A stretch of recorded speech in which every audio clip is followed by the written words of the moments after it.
शास्त्रों और पुराणों में कहा गया है कि सावन का महीना भगवान शिव को समर्पित है। यही कारण है कि शिव भक्तों में सावन को लेकर काफी सारा उत्साह देखने को मिलता है। इस सावन आप भगवान शिव को अगर प्रसन्न करना चाहते हैं तो इस वीडियो को आप पूरा देखें। यहाँ पर मैं आज आपको बताऊंगी कि किस प्रकार से आप कौन से शिवलिंग की पूजा करें जिससे अपार धन की प्राप्ति आपको होगी, अपार सुख संपदा मिलेगी और भगवान शिव आपसे हमेशा प्रसन्न रहेंगे। देखिए, हमारे जो वैदिक संस्कृति है उसमें धातुओं का बहुत अधिक महत्व है।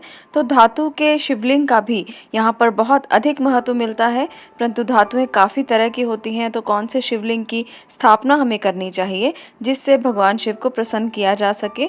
मान्यता है कि सावन में शिवलिंग की पूजा करने से भगवान शिव सभी इच्छाएं पूरी करते हैं। सावन के महीने में हर कोई व्यक्ति चाहता है कि शिवलिंग पर जल चढ़ाया जा सके, परंतु ये संभव नहीं होता क्योंकि मंदिरों में बहुत ज़्यादा संख्या में भीड़ एकत्रित हो जाती है, जिसकी वजह से कई बार हम शिवलिंग पर जल अर्पित नहीं कर सकते। तो ऐसे में क्या करना चाहिए? क्या घर पर शिवलिंग को स्थापित किया जा सकता है? बहुत सारे लोगों के मन में ये भी प्रश्न आता है कि शिवलिंग को घर पर स्थापित कर सकते हैं या नहीं कर सकते, क्योंकि कई ग्रंथों में मिलता है कि शिवलिंग को घर पर नहीं रखना चाहिए। तो हम आज यही बात करने वाले हैं कि कौन सी धातु के शिवलिंग जो हैं, जिन्हें हम शिव का रूप मानते हैं, उनको घर पर रखा जा सकता है, उनकी पूजा अर्चना की जा सकती है, उनका रुद्राभिषेक भी किया जा सकता है। ये धातु है पारद धातु।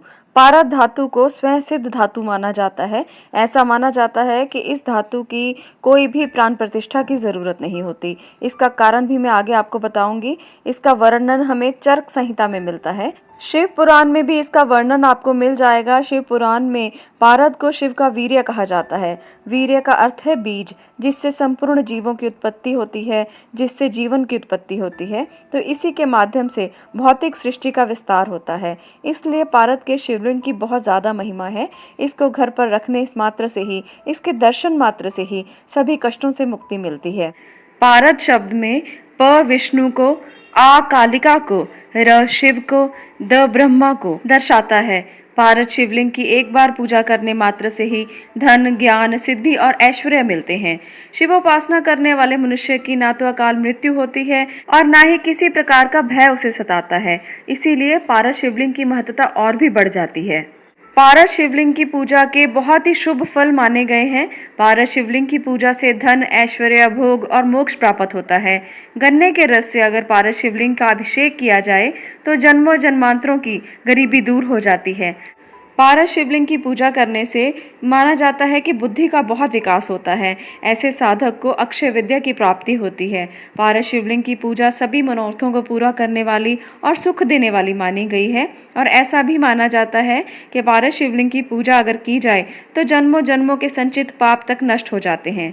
स्कंद पुराण में कहा गया है कि चातुर्मास में जो पंचामृत से पारद शिवलिंग को स्नान कराता है उसका पुनर्जन्म कभी नहीं होता। जो शिवलिंग पर शहद से अभिषेक करता है उसके सभी दुख दूर हो जाते हैं। और जो चातुर्मास में शिवजी के आगे दीपदान करता है वह शिवलोक को प्राप्त होता है। माना जाता है कि पारद का शिव से सीधा ही संबंध है। सावन में इस शिवलिंग की पूजा करने से सभी तरह के तंत्र मंत्र के बुरे प्रभाव से मुक्ति मिलती है। ऐसा मान्यता है कि ऐसी धारणा है कि जो भी भक्त पारद शिवलिंग की पूजा करते हैं उनकी रक्षा स्वयं महाकाल और महाकाली करते हैं। शिवलिंग को शिव का रूप और ब्रह्मांड की रचना करने वाले भगवान शिव के वीर्य का प्रतीक माना जाता है।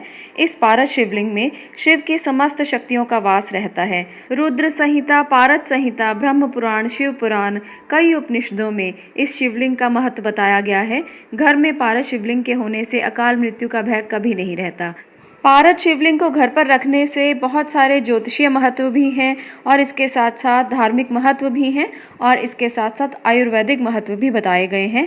यह बीमारियों में भी सहायक माना गया है। अगर आपको बीपी की प्रॉब्लम है, उच्च रक्तचाप से आप पीड़ित हैं, हृदय रोग से परेशान हैं या फिर आपको डायबिटीज़ है, अस्थमा है, ऐसी जानलेवा बीमारियों से आप ग्रसित हैं, तो आपको पारद के अच्छे मुहूर्त में घर पर लाने से इन बीमारियों में काफ़ी ज़्यादा सुधार माना गया है और आप शांति महसूस करते हैं और आपके रोगों से आपको मुक्ति मिलती है। पारद शिवलिंग की भक्ति भाव से पूजा अर्चना करने से संतानहीन दंपत्ति को भी संतान रत्न की प्राप्ति होती है। 12 ज्योतिर्लिंगों के पूजन से जितना फल मिलता है उससे भी कहीं ज़्यादा फल, कहीं ज़्यादा पुण्य इस शिवलिंग के दर्शन मात्र से मिल जाता है। पारे के बारे में हम सब लोग जानते हैं। पारा एकमात्र ऐसी धातु है जो सामान्य रूप से किसी द्रव रूप में होता है और मनुष्य के शरीर का तापमान नापने के लिए पारा जो है वो थर्मामीटर में मौजूद होता है। ऐसे में वो चमकता हुआ सा प्रतीत होता है और उसी धातु को हम पारा कहते हैं। रुद्र संहिता में यह वर्णन प्राप्त होता है कि रावण रसायन शास्त्र का ज्ञाता माना जाता था और तंत्र मंत्र का विद्वान था। उसने भी रसराज पारे के शिवलिंग का निर्माण किया था और उसी की पूजा उपासना करके उन्होंने शिव को प्रसन्न किया था। तो यहाँ पर हमने जाना कि पारस शिवलिंग का क्या महत्व है। उसे घर पर रखा जा सकता है, उसका रुद्राभिषेक किया जा सकता है और उसी प्रकार से जिस प्रकार से हम शिवलिंग की आराधना करते हैं पारस शिवलिंग की भी आराधना की जा सकती है। परंतु जो घर में हमने शिवलिंग रखा है उसके लिए हमें ये भी जानना ज़रूरी है कि वो गुणवत्ता के तौर पर शुद्ध है या नहीं है। ऐसे ही हम किसी भी शिवलिंग को घर पर स्थापित करके उसे पारस शिवलिंग समझ लेंगे तो ऐसे में हमें फल मिलने की बजाय नुकसान भी हो सकता है। पारस शिवलिंग का निर्माण मुख्यतः 3 धातुओं से किया जाता है जिनसे रासायनिक संयोग के द्वारा ये पारस शिवलिंग बनता है। उसमें सबसे पहली और मुख्य धातु है पारा, जिसे मरकरी बोला जाता है। उसके बाद कार्बन और उसके बाद मैग्नीशियम। इसके 70% जिसमें पारा होता है, 15% मैग्नीशियम की मात्रा, 10% कार्बन और 5% पोटाशियम कार्बोनेट की मात्रा इसमें मिलाई जाती है और उससे एक शुद्ध पारस शिवलिंग का निर्माण किया जाता है। तो इसलिए हम सब लोगों को ये जानना बहुत ज़रूरी है कि जो भी शिवलिंग हमने घर पर स्थापित किया है वो शुद्ध पारे का है या नहीं है। इसकी सत्यता की जांच के लिए कुछ विधियां भी हैं जो पुराने समय पर इस्तेमाल की जाती थी। आजकल जो है वो लैब टेस्ट लोग करने लगे हैं। लैब टेस्ट से आप जान सकते हैं अगर आपके पारस शिवलिंग में जस्ता, सिक्का जिसे लेड बोला जाता है या टिन की कोई धातुएँ मौजूद हैं और इसके साथ जिंक मौजूद है तो ऐसे में वो पारस शिवलिंग बिल्कुल नकली माना जाएगा और दोषयुक्त माना जाएगा, क्योंकि रस शास्त्र में ये माना गया है कि इन धातुओं को पारद दोष कहा जाता है। कई पुरानी विधियों के अनुसार सबसे अच्छी विधि जो मानी गई थी पारस शिवलिंग को टेस्ट करने की वो ये थी कि उसको सोने से टच करवा दिया जाता था। सोने की मात्रा ऐसे में कम हो जाती थी और इसके साथ साथ ये पता लग जाता था कि वो पारस शिवलिंग शुद्ध है या नहीं। ऐसे में पारस शिवलिंग का वज़न बिल्कुल नहीं बढ़ता और सोने का वज़न जो है वो कम होने लगता है। इसके साथ साथ दूसरी जो विधि थी वो ये थी कि अगर पारस शिवलिंग को हथेली पे घिसा जाए तो ऐसे में काली लकीर नहीं पड़नी चाहिए। हथेली पर वो कालख ना छोड़े, इस बात का खास ध्यान रखा जाता था। ऐसे में अगर हथेली पर कोई काला निशान आए तो ऐसे में वो पारस शिवलिंग नकली माना जाएगा। तीसरी जो विधि है पारस शिवलिंग को देखने की वो ये है कि जब उसे हम जल में भिगो कर रख देते हैं और उसके बाद कुछ देर के लिए उसे धूप में रखा जाए तो ऐसे में अगर वो शुद्ध पारद का शिवलिंग है तो उसकी आभा जो है वो स्वर्ण रंग की हो जाएगी, यानी कि वो थोड़ा सा पीले रंग का हो जाएगा। असली पारद जो है वो पीले रंग का होता है, हल्का सा पीला रंग उसमें आभा लिए हुए होता है और ऐसे में हम पता लगा सकते हैं कि हमारे जो शिवलिंग है वो असली है या नहीं है। ऐसा करने से हमारे घर में जो शिवलिंग की स्थापना होगी वो शुद्ध होगी और ऐसे में हमें जो प्रभाव मिलने वाले हैं, जो आभा मिलने वाली है, जो सकारात्मक ऊर्जा का प्रवाह हमारे घर में होने वाला है वो शुद्ध रूप से होगा। पारद के शिवलिंग के साथ साथ और भी शिवलिंग की पूजा की जाती है और उन्हें घर में स्थापित किया जा सकता है। इनमें से एक और शिवलिंग है स्फटिक के शिवलिंग, इनको भी घर पर रखा जाता है। स्फटिक भी एक ऐसी क्रिस्टल माने जाते हैं जो जिसको हम घर पर रख सकते हैं और ये धरती से निकलने वाला माना गया है कि अगर इसे घर पर रखा जाए शिवलिंग के रूप में तो ऐसे में आपको हर मनोवांछित फल मिलता है। और जो लोग धन संबंधित कोई भी दिक्कतों से जूझ रहे हैं ऐसे में आपको भी स्फटिक के शिवलिंग को घर पर जरूर लाना चाहिए। ऐसा करने से आपको भी धन से संबंधित कोई भी दिक्कत नहीं होगी और आपकी सारी प्रॉब्लम से आपको मुक्ति मिल जाएगी।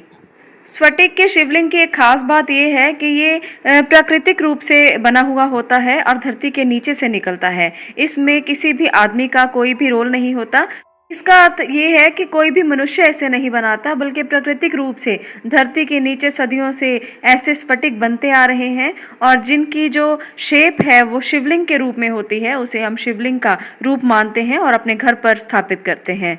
तो इस प्रकार से पारे के शिवलिंग को और इसके साथ साथ स्फटिक के शिवलिंग को भी आप घर पर स्थापित कर सकते हैं। उनकी पूजा अर्चना कर सकते हैं, रुद्राभिषेक कर सकते हैं और इससे आप मनोवांछित फलों की प्राप्ति भी कर सकते हैं। तो इस प्रकार से आप भी पारस शिवलिंग को घर पर लाकर रखिए, पर इस बात का ज़रूर ध्यान रखिए कि वो पारस शिवलिंग ओरिजिनल हो और उसमें नकली कुछ भी ना हो, गलत धातुएं ना मिलाई गई हों। इससे आपको नुकसान भी हो सकता है। और इसके साथ साथ आजकल जो स्फटिक के शिवलिंग भी चलते हैं, उसमें भी कांच का इस्तेमाल किया जाता है, वो भी कांच के बने हुए होते हैं। तो इसका भी ध्यान ज़रूर रखें और इस ध्यान को रखते हुए ही शिवलिंग की स्थापना करें। अदरवाइज़ जो लोग इसे नहीं खरीद सकते हैं, जिनको ये बहुत महंगे लगते हैं, वो ऐसे में अपने घर पर किसी भी तरह से पूजा अर्चना कर सकते हैं। रुद्राक्ष अगर आपके पास है, रुद्राक्ष की माला है, तो ओम नमः शिवाय का जप भी किया जा सकता है। ऐसे में भी आप भगवान शिव को प्रसन्न कर सकते हैं। परंतु जो लोग इन्हें स्थापित करना चाहते हैं, वो इस विधि से करें। तो चलिए आज के लिए इतना ही। अगर आपको जानकारी अच्छी लगी हो तो वीडियो को लाइक करें, शेयर करें और चैनल को सब्सक्राइब करें। वीडियो को देखने के लिए बहुत बहुत धन्यवाद।